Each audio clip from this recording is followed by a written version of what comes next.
Hey there, homesteaders and quail enthusiasts. Welcome back to Quailcast. Today, we're cracking into a topic that's equal parts practical and ethical: when to move quail from the brooder to their outdoor pen, and how to set them up for success. If you've ever wondered when it's time to move quail from their cozy brooder to a larger outdoor pen, or how to set them up for success once they get there, you're in the right place. By the end of this episode, you'll know exactly what signs to look for before making the move, why timing matters. Hint, think 3 to 4 weeks. And how creating a naturalistic environment can make all the difference. We'll also cover some pro tips from Mark of Self-Sufficient Me, like using leg tags for tracking, setting up shallow water dishes for young birds, and why mulch floors are a must for happy, healthy quails who love to scratch and dust bathe. Plus, we'll touch on ethical considerations every keeper should keep in mind. So whether you're raising quail for eggs, breeding stock, or even meat, stick around.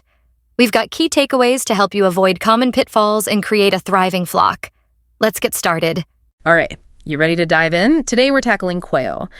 But not just any quail stuff. We're zeroing in on one of those big moments, when you move those little chicks from the brooder out to an actual pen. That jump, right? It's a big one. Huge.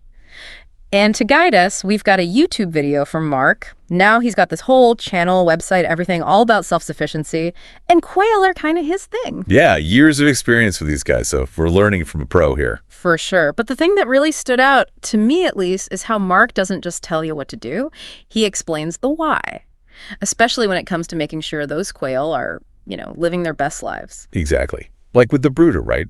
I bet a lot of folks think it's just warmth, keep them toasty, but Mark's got some little, tweaks is the right word.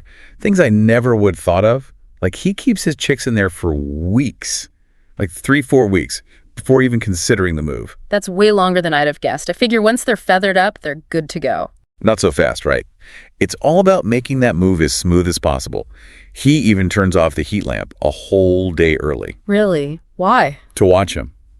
See if they're all huddled up, shivering. If they're not, that's a sign they're ready for a slightly cooler environment. Oh, I see. So he's really paying attention to their behavior, like beyond just whether they look healthy? Totally. It's those little cues, Plus, he even said he was surprised how much they'd grown in that time.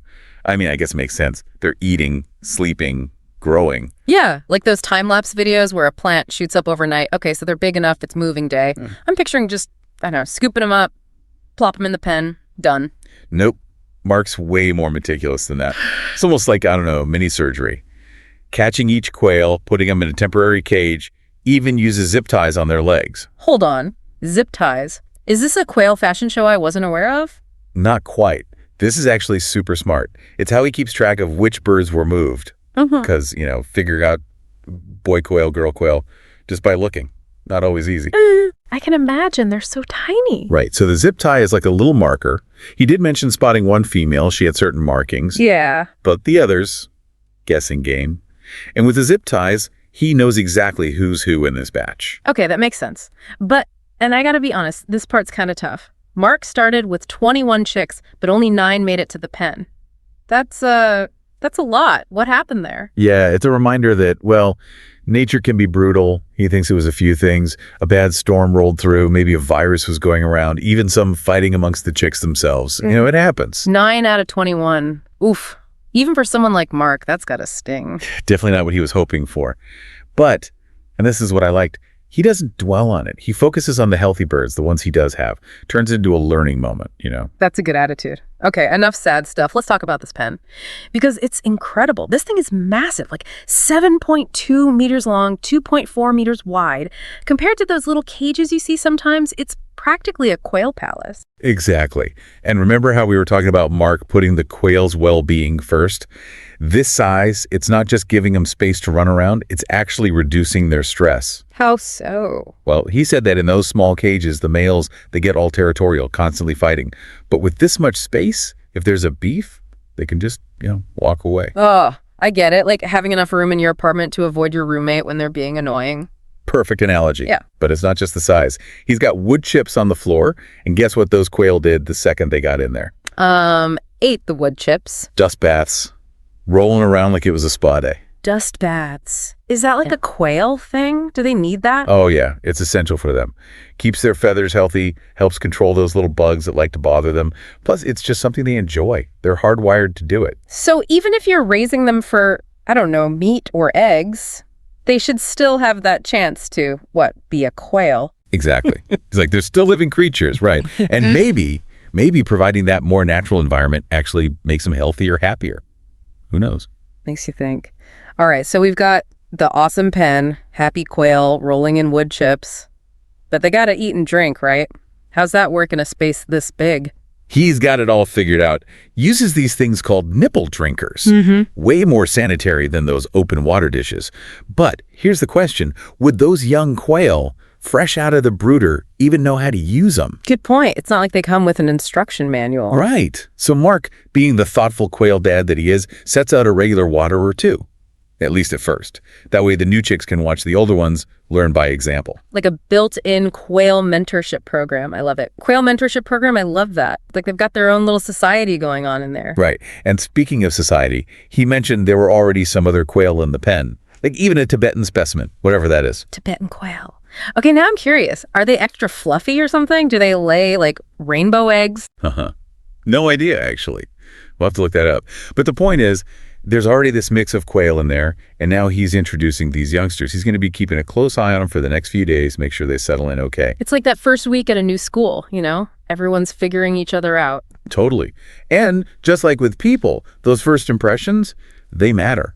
Mark's being a good quail parent here, realizing this is a big deal for them. Got to make sure they're eating, drinking, not getting picked on by the older crew. So we've talked about the how-to of moving these quail, but stepping back a bit, what's the big takeaway here? I think it's that raising quail, any animal really, it's more than just food and water. It's about understanding their needs, how they act, and giving them an environment where they can, be quail. Even if you're raising them for, like, meat or eggs, right? It's about respect. Absolutely. And that respect, it shows up in the choices you make. The size of their home, the type of bedding, how you introduce new birds, it's all connected. Happy quail, happy life, or something like that. Pretty much. But seriously, I like Mark's approach. It makes you think about how we treat all the animals in our lives. Pets, livestock, even wild animals. You know, it's funny. We started off talking about literally moving quail from point A to point B. But it's become so much more than that. It has, hasn't it? Yeah. Animal welfare, ethical stuff, the importance of paying attention, planning ahead. It's kind of like what we do with these deep dives, right? Start with a simple thing and end up down all these rabbit holes. So anyone listening who's thinking, I don't have quail, what's this got to do with me? I think there's some universal stuff here. Oh, definitely. Just think, the idea of having space to act naturally, noticing little cues, building a good community, that's relevant to people too. Workplaces, personal growth, all of it. It's making me rethink my own tiny apartment, honestly. Maybe I need to channel my inner Mark and get myself some more breathing room. See? And speaking of Mark, he's got a ton of great info on his channel and website. Anyone wanting to learn more about quail, self-sufficiency, or just how to approach animal care thoughtfully should check him out. Yeah, he's a great resource. Really reminds you that even with something like raising quail, there's always more to learn. Always. And as we wrap this up, I want to leave everyone with something to think about. Ooh, I love a good brain teaser. Hey, Quailcast listeners. Let's take a quick pause, but don't go anywhere. This is something you're going to love if you're into animals or backyard fun. Have you ever thought about raising chickens? Maybe you've dreamed of fresh eggs every morning or just wanted some quirky feathered friends to brighten your days. Well, meet My Pet Chicken. They make it easy and fun to start your own flock. From adorable baby chicks to ready-to-assemble coops and all the supplies you'll need, they've got everything covered. Plus, their team of experts is there to answer your questions and guide you along the way. Ready to get started? Visit My Pet Chicken and use our special affiliate link at quailcast.com/mypetchicken to shop. Not only will you find everything you need, but you'll also be supporting the podcast at no extra cost to you. Thanks so much for helping us keep the show going. And who knows, maybe you'll soon have some clucking companions to call your own. Now, let's get back to the episode. Lay it on me. Okay, so we talked a lot about giving quail space to do their thing, to thrive. But what about us? What does giving ourselves that space look like? Ooh, that's getting deep. But you're right. It's easy to get so busy we forget to I don't know, make space for ourselves. Exactly. Space to think, to be creative, to just be. Just like those quail need room for those dust baths, their instincts, we need room to recharge, do what we love, and grow. So if you're feeling kind of cramped, overwhelmed, maybe take a page from the Quail playbook. Get yourself some space. Could be a walk in nature, setting boundaries at work, finally starting that project you've been putting off. Yeah. It's about realizing that what's going on inside is just as important as what's around us. And sometimes giving ourselves that space is how we can actually be better for the people and animals in our lives too. It's funny, right? We talk about self-care all the time. But seeing those quail just going to town in the dirt, it makes it seem a lot less, I don't know, complicated. It doesn't have to be this big fancy thing. Sometimes it's just those little moments that make you feel good, help you recharge. Totally. We can get so caught up in the human side of it all, but watching animals, nature, there's a lot we can learn from that. And I mean, wouldn't you feel great after a good dust bath? Okay, maybe not literally rolling around in dirt. Yeah. But the idea, right, finding those things that help you like shed the stress and just be you. And it's different for everyone, right? Some people, it's being outside, nature. Others, it's making art, music, or even just reading a book. The important thing is making time for it and realizing it matters. I think that's a great point to wrap things up on. We started with moving some quail, but wow, we covered a lot of ground. We did. Space for those natural instincts, treating animals right, even how taking care of quail can teach us about taking care of ourselves. It's all connected. It really is. And hopefully anyone listening, they get a little bit of that, I don't know, that sense of connection between us, animals, and just making the world a bit better for everyone. Couldn't have said it better myself. Yeah. So until next time, keep learning, keep exploring, and keep finding those spaces that let you thrive. Absolutely. That's all for today's episode of Quillcast. We truly hope you found this conversation as meaningful as we did. For more insights, visit us at quillcast.com, where you'll find show notes, updates, and exclusive bonus content.